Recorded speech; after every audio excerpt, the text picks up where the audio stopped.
Good afternoon. This is All India Radio and I am Gunmala Kapoor with the Midday News.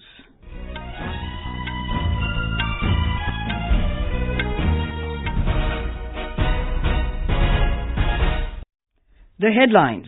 Historic tripartite agreement signed between centre and all factions of the National Democratic Front of Bodoland. Senior BJP leader and Union Minister Ravi Shankar Prasad says Delhi's Shaheen Bagh protest is a clear-cut example of how a few hundred people are trying to suppress the silent majority on the Citizenship Amendment Act. Prime Minister Narendra Modi says Khelo India Games have brought over 3,000 gifted children on the sporting horizon in just 3 years. Andhra Pradesh Cabinet passes resolution setting in motion the process for abolishing the State Legislative Council. 5-day Ganga Yatra with aim to promote biodiversity begins from Bijnor and Ballia in Uttar Pradesh. And in sports, India's Saurav Ghoshal to take on Egyptian Feres Dessouki in the final of the Pittsburgh Open Squash Tournament.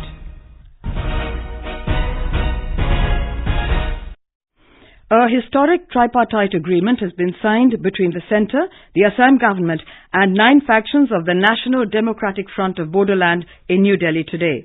The agreement was signed in the presence of Union Home Minister Amit Shah and Assam Chief Minister Sarbanand Sonowal. The agreement provides for some political rights and economic upliftment measures for the Bodo tribals living in Assam. Speaking on the occasion, Home Minister Amit Shah said it is a historic moment. आज भारत सरकार, असम सरकार और ABSU, NDFC, FB progressive, NDFB Ranjan Daimary, NDFB S, इसके बीच में एक agreement जिस पर सबने हस्ताक्षर किए हैं, जिसमें हमारे हंग्रामा का भी सिग्नेचर है। ये एग्रीमेंट असम और बोडो क्षेत्र के सुनहरे भविष्य का दस्तावेज है। The president of the Bodo Sahitya Sabha, Tarin Bodo, has expressed happiness over the accord. We are very happy to know that today between National Democratic Front of Bodoland, NDP, and Government of India, Minister of Home Affairs, is going to sign a peace accord. This is a milestone of this movement leaders like NDP. We are happy this peace talk. Basically, the Government of India, they are trying to just bring all the extremist organizations in a mainstream. So this is a good sign for the society and for the nation. Former Rajya Sabha MP and writer UG Brahma said, by the signing of this accord, the 34 years long armed struggle is going to be end. Another era of the peace is going to be started here. This is a very historic moment, and not only for the Bodo people, but for Assam and the northeastern region. Senior BJP leader and Union Minister Ravi Shankar Prasad today alleged the Delhi Shaheen Bagh protest is emerging as a textbook case of a few hundred people trying to suppress the silent majority. Speaking to reporters in New Delhi, Mr. Prasad said that those trying to fragment India are getting cover at the Shaheen Bagh protest where tricolours are being waved. He said the protest is offering a platform to the Tukde Tukde gang elements under the garb of opposition to the Citizenship Amendment Act, the CAA. Mr. Prasad said this is not just a protest against the CAA, it is a protest against Prime Minister Narendra Modi. Shaheen Bagh एक विचार है जहां भारत के झंडे और भारत के संविधान का कवर है और भारत के तोड़ने वालों को मंच दिया जाता है, जहां पर टुकड़े टुकड़े गैंग पीछे खड़े रहते हैं, जहां पर मासूम बच्चों की मासूमियत को छलावा देते हुए उनसे प्रधानमंत्री के खिलाफ हिंसा के लिए उकसाया जाता है. Mr. Prasad said lakhs of people are distressed because they cannot go to office, shops are shut and their children are not able to go to school due to the roadblock by Shaheen Bagh protesters.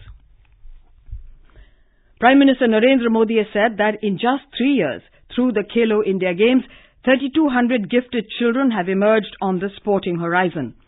In his monthly Mann Ki Baat program on All India Radio, Mr. Modi congratulated the Assam government and the people of the state for successfully hosting the 3rd edition of the Khelo India Games.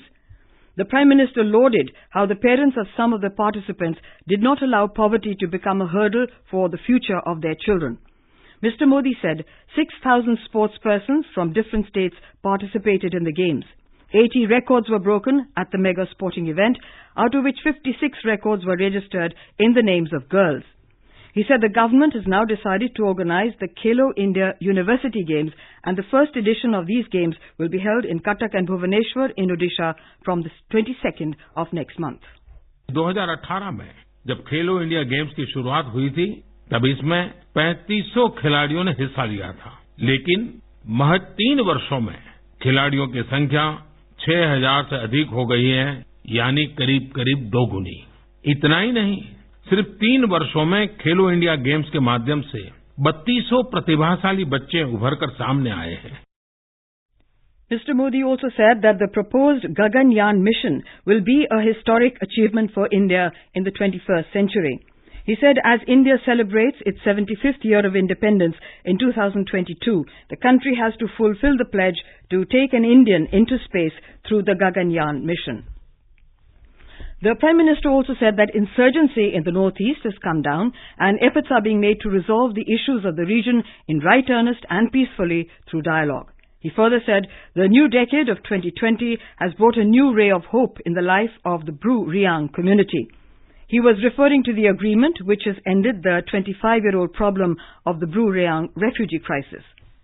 The Prime Minister expressed confidence that after interaction with students in Pariksha Pe Charcha, the youth is brimming with self-confidence and is ready to take on all challenges.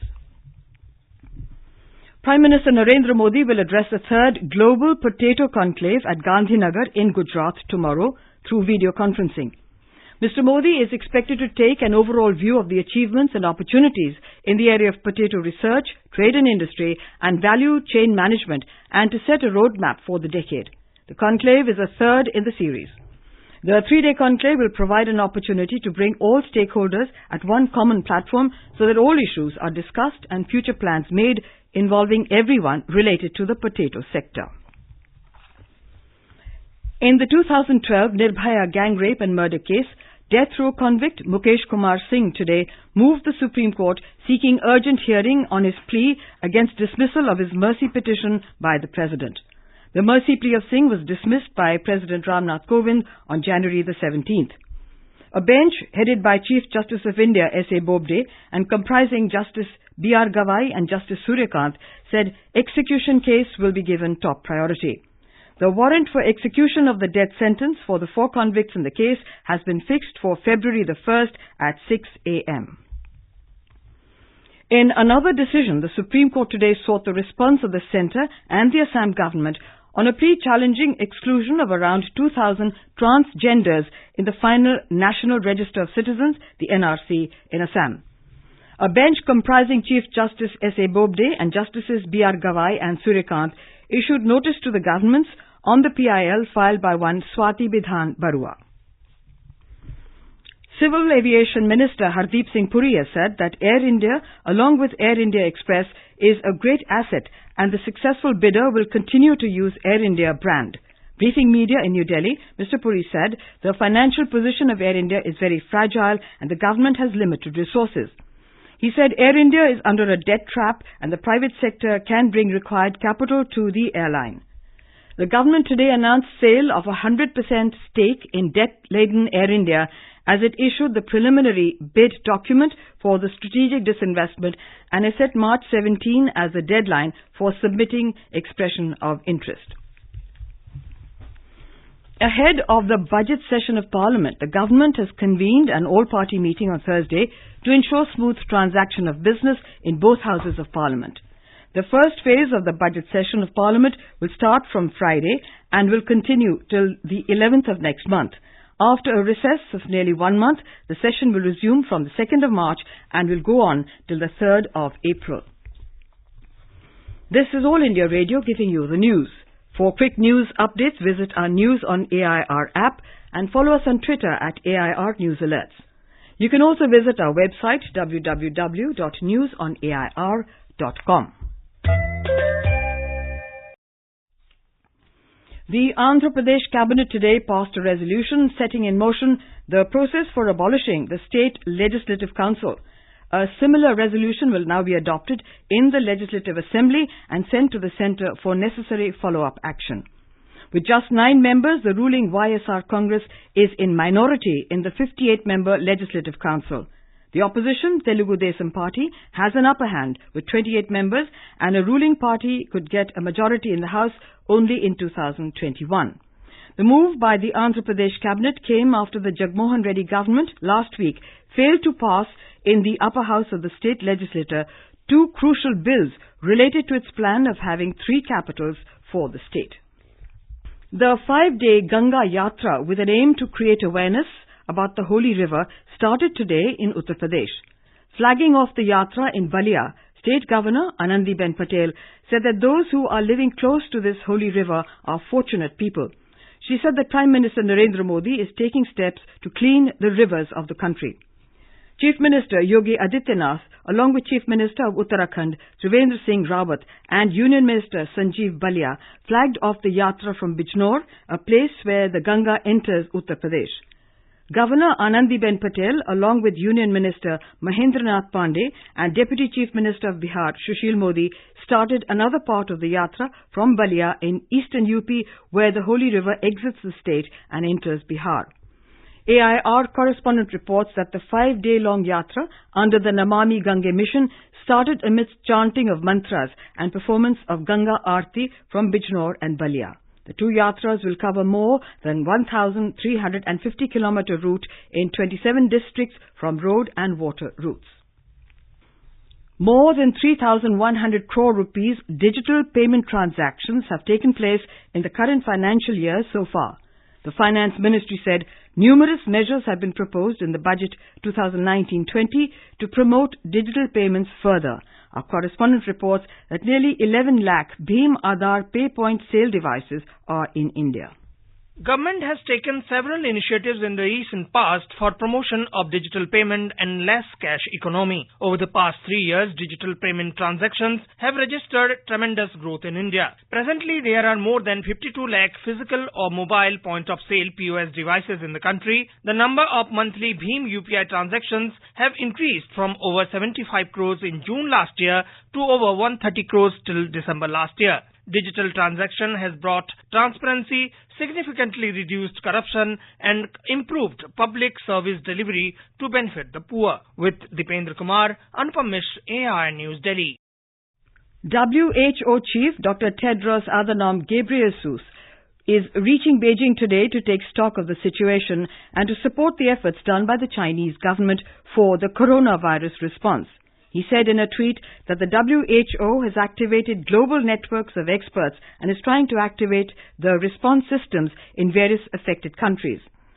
Meanwhile, a suspected case of coronavirus has been reported in Bihar's Chapra. A girl from Chapra, who had recently returned from China, was admitted to the ICU at a hospital in Chapra after she showed symptoms similar to those of the coronavirus. Civil Surgeon Chapra, Madheshwar Mishra, said she was kept in the isolation ward of Sadar Hospital but was sent to Patna after her condition deteriorated. In India, a 24/7 National Centre for Disease Control call centre with number 011-2397-8046 has been made operational. India's Saurav Ghoshal made his way into the final of the Pittsburgh Open Squash Tournament with a hard-fought win over Egypt's Omar Moussad in Pittsburgh in the United States. He defeated the 5th-seeded Egyptian in a thrilling 1-hour, 13-minute contest. Ghoshal will now take on top-seed Egyptian Faris Dessouki in the summit clash. And now, before we end the bulletin, the headlines once again. Historic tripartite agreement signed between Centre, Assam government and 9 factions of the National Democratic Front of Bodoland. Home Minister Amit Shah says it will augur a new dawn for Assam and the North East. Senior BJP leader and Union Minister Ravi Shankar Prasad says Delhi's Shaheen Bagh protest is a clear-cut example of how a few hundred people are trying to suppress the silent majority on the Citizenship Amendment Act. Prime Minister Narendra Modi says Khelo India Games have brought over 3,000 gifted children on the sporting horizon in just 3 years. Andhra Pradesh Cabinet passes resolution setting in motion the process for abolishing the State Legislative Council. 5-day Ganga Yatra with aim to promote biodiversity begins from Bijnor and Ballia in Uttar Pradesh. And in sports, India's Saurav Ghoshal to take on Egyptian Faris Dessouki in the final of the